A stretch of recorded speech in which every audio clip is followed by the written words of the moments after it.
Hello there, welcome along to another Jenny Kirk video here on YouTube. It's great to see you coming along here to check out some of my videos. In this particular one, we're going to look at what has become some of the bread and butter of the Oxford Rail range. Now, these might be mundane things, but they are essential for every modeller. So without further ado, let's take a look.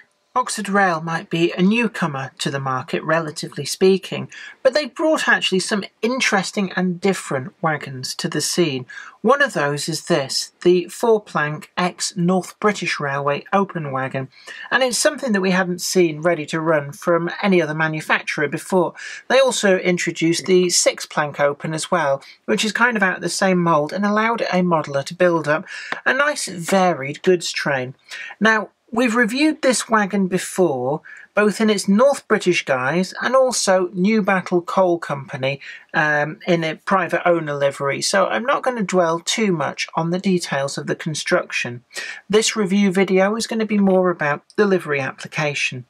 Now, Oxford Rail wagons, they come in the same sized box as we can see the Bachmann boxes, so when it comes to stacking them away neatly, they do fit in and intermix, and it's quite nice that all the different manufacturers have picked a standard size for things like that. Now, the catalogue code is hidden away on the back, and we've got a code of OR76MW4007. And what we can actually also see is that there's not really much in the way of checking of the typing, because we've got LENR, it should be LNER.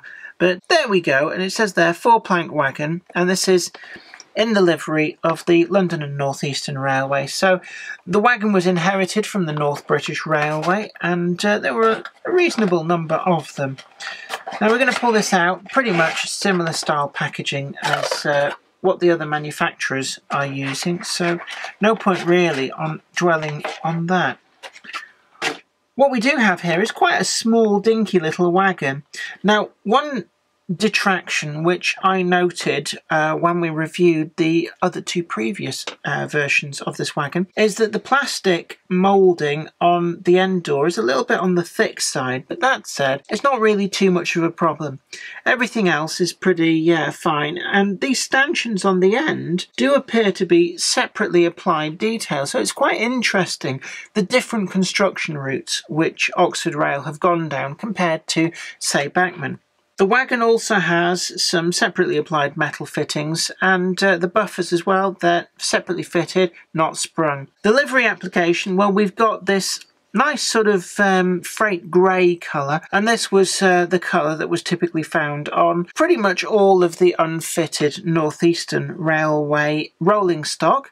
So it's nice to see it applied with this kind of matte finish, not completely matte, so there's a very small element of satin in there, and it actually looks really good. I think that things in gloss don't really work very well in miniature form, so it's nice to see that. We've also got the separately applied brake handles, and the braking on these wagons, as I noted before, is most peculiar. Each side has a handbrake that only acts on one axle, so I suspect that the braking efficiency on these wasn't really all that good.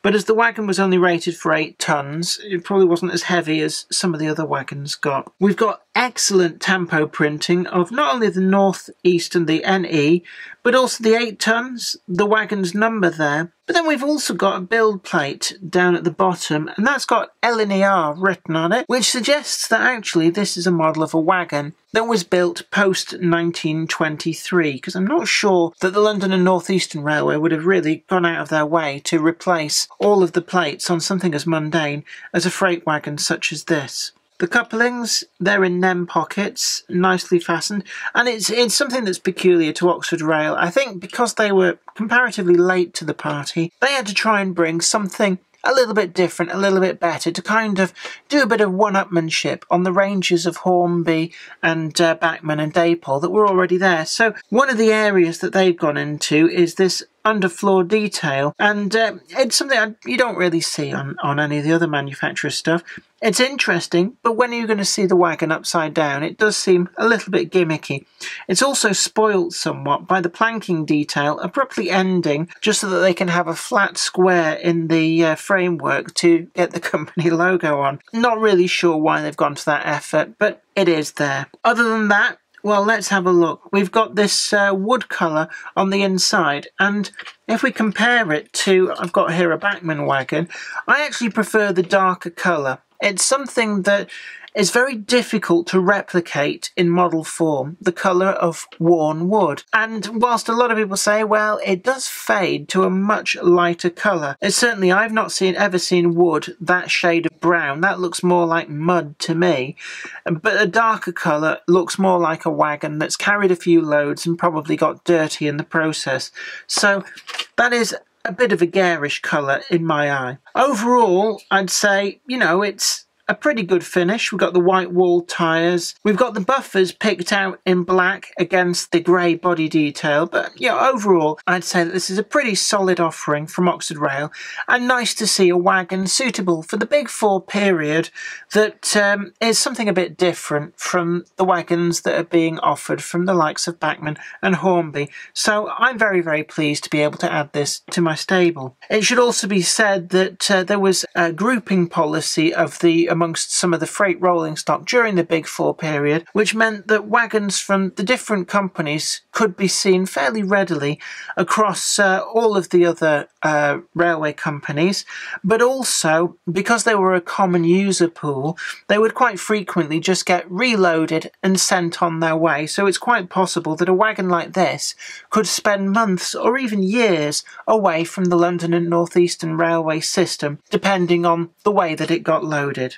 On my completely arbitrary and made up on the spur of the moment scale, I'd say that this wagon probably gets a good solid 7.5 to 8 out of 10. There's nothing in particular to write home about, but the detail that you get is fairly well executed, and it's just a nice different wagon to add some variety into the freight rolling stock. Well, thank you again for watching this video. Don't forget to like this video, share it too, and also subscribe to the channel, and you'll be the first to know about new videos as and when they go up. And also, feel free to have a good look through that back catalogue. We've got over 400 videos across a whole host of different topics, so there's something there really for everyone. So have a good browse and see what you find. But until next time, this is me, Jenny Kirk, saying you take very good care of yourself, and bye for now. Today's video has been brought to you by my books, Bringing Home the Stars, Twinkle Little Star, and also you can get the complete comic collections of All Over the House, Books 1, Books 2, and also the wacky zany Life of Knob T Mouse. Thanks, and catch you later.